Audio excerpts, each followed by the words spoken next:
Hey folks, welcome back to the channel. It's Liquid here. And let's talk about the US CPI number for May, which is 8.6%, higher than expected, which is not good for the economy. It means back in March when they had 8.5%, that was not the peak. So right now we don't know if inflation has hit the highest point yet. It could go higher than 8.6 next month, but just from looking at the inflation graph, it's not clear that inflation has peaked. And this causes a few problems. The first one is that millions of people are not having their wages increase as fast as inflation, so they're getting less stuff for their money. They're probably spending less on food and also spending less on discretionary items.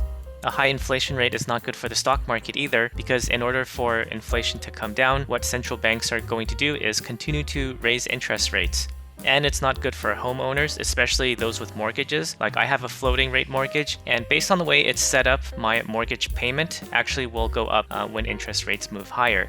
Housing prices will fall a little bit, which might sound good at first, but then you're still paying a higher interest rate on the mortgage. So unless you're buying with cash, it's not necessarily a good deal, because in Canada, your qualifying mortgage rate will have to be higher, and the interest rate you pay on your mortgage is also higher than, say, last year. The consumer sentiment report also came out, and it dropped all the way down to 50.2. Now this number tells you how confident consumers are with their spending moving forward. And because of higher gas prices and just overall higher inflation, this is the lowest point it's been since over 25 years. The economy is driven by spending, so when people feel like they can't spend that much money, they cut back on their spending.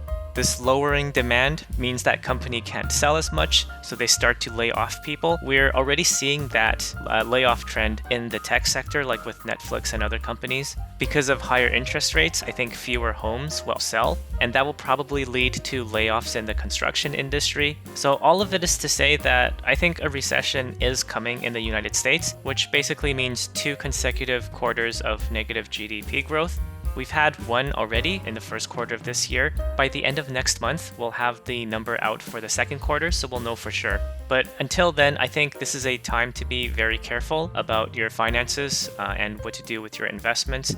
Even Stanley Druckenmiller, a famous investor, he thinks that the stock market correction has some ways to go, so it's not going to be like a sharp V-shaped recovery. And he also thinks that we'll probably hit a recession sometime. He thinks in 2023, but he's not sure, and nobody is. But I think we'll probably get a recession sometime this year. And if that does happen, corporate profit expectations will go down, and we'll likely see a further decline in the stock market. I think the S&P 500 could easily fall another 10%. That will put it at roughly 3,500, which has a forward PE ratio of about 15.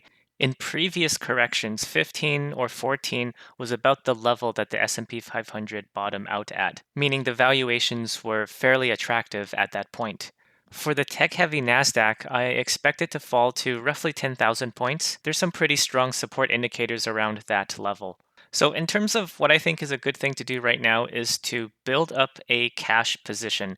If you're running a budget surplus for your household, that means you're saving money every month. You can put that away into a high interest savings account or even a short-term bond fund and just build up a position there, because eventually the stock market will bottom and valuations will probably get cheaper. And having a lot of cash just gives you that optionality. If you want to be a little bit more aggressive, just depending on what your risk tolerance is, you could also try to short the market. I don't have a huge position myself, but I am short 50 units of QQQ, which basically tracks the Nasdaq 100 index.